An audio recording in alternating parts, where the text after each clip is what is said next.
Hey guys, Slylanders here, bringing you a video that isn't part of the series currently. It's just concerning what I'm saying is it's it's got something to do with FroopyArt's Pokemon Amber DLC contest thing. He's currently asking people to come up with submissions to add to his Pokemon Amber series in the DLC thing. Of course, this isn't an official game, it's just something he's been working on since last year, and wants to add in some things that feel like are left out, I guess. I'm bringing 3 of my own designs in this as if you haven't seen the video, go ahead and check that out to understand more. I'll continue with the Pokemon that I've come up with. First, we got some Pokemon based on Iguanodons. I kept asking him in the comments to add an Iguanodon Pokemon, but here we have Iguanolad, and it'll be a fighting type that will evolve into Doniphan's. Iguanodon Lad, Iguanodon Defense. The I is just part of the defense. It's like, just sounds like E, but I just put that there because I is also in Iguanodon. I was thinking they'd be grass fighting, and in my earlier concepts before he decided to, before FroopyArt announced this, I was going to have him as rock grass or rock fighting. These were like for my own region's fossils. Anyway, these Pokemon are capable of walking on all fours while running and can stand upright when fighting. The thorn-like claws on their front limbs are utilized as defensive weapons to protect their herds and their eggs. This kind of runs with both of them because, the latter part of talking about the claws is for Doniphan's, but the first part of how they walk is for either one of them. It's like, I haven't come up much for Iguanolad.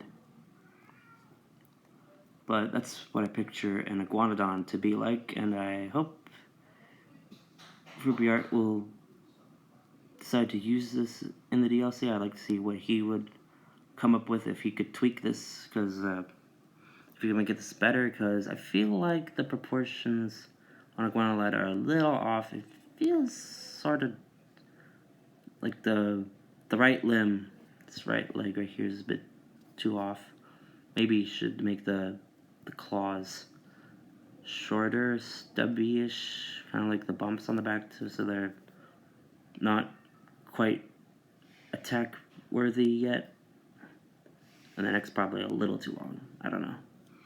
And this one probably needs some work too, especially the tail. I'm terrible at doing tails when it comes to using spine structures and the spikes. I can't do a perfect tail, especially and also with patterns.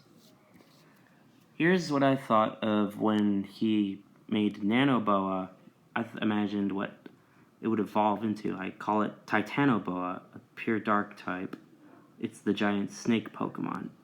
Before Huskalisk was revealed, I imagined it would look like a bigger snake, just larger, more details, but we didn't get that exactly. This colossal snake Pokemon is a giant among other Pokemon. As big as a Tyrantrum, this predator fights to place itself on the top of the food chain.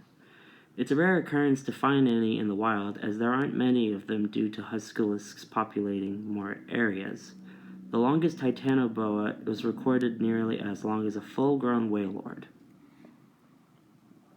The Wikipedias don't tell how long a Wailord is, but I imagine that this snake Pokemon would be nearly as long, not the full length of a Wailord, or maybe a little longer, who knows. It would be the biggest dark type Pokemon if it was real. And that's the 3 Pokemon I have. As I said, FroopyArt said we only have to come up with 3 designs for a Pokemon. It would be a full 3-stage, a 2-stage line with a separate 1-stage Pokemon, or 3 separate single-stage Pokemon. But that's pretty much what I got. I really want to see an Iguanodon Pokemon fossil kind of Pokemon. We haven't really got one yet. Maybe in a future region it'll probably happen. But I'm going to use that in my ideas anyways. So yeah, what do you think? I hope that FroopyArt likes this, and maybe he could do something with it. I'll just have to find out later. Until then, this is Slylanders, signing off.